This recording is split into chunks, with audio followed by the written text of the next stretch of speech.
Если смотреть на качество жизни, то многие считают, что Флоренция или Болонья могут быть даже комфортнее. Флоренция– это уют, культура и спокойствие, а Болонья славится отличным балансом, университетская жизнь, вкусная еда и более умеренные цены. В общем, в разных городах крутость зависит от того, что именно ты ценишь. Здесь в Италии, в Милане все ходят, очень сильно одежда отличается.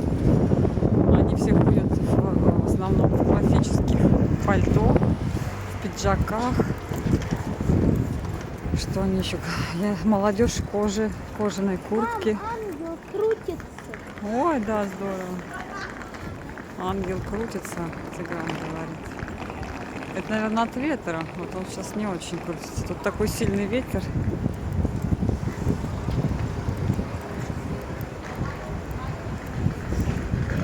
В общем, да, мы тут не местные. Сразу по одежде можно заметить. И женщины, и мужчины ходят в пальтах. Очень много людей в костюмах с галстуками.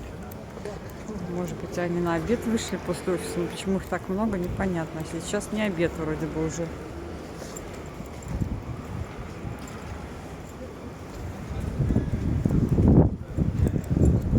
Андрей, что сказал чат GPT? Это не самый дорогой или какой там? Вроде как есть парочка городов, где могут освоить костюм жизни. Я слышал, что тут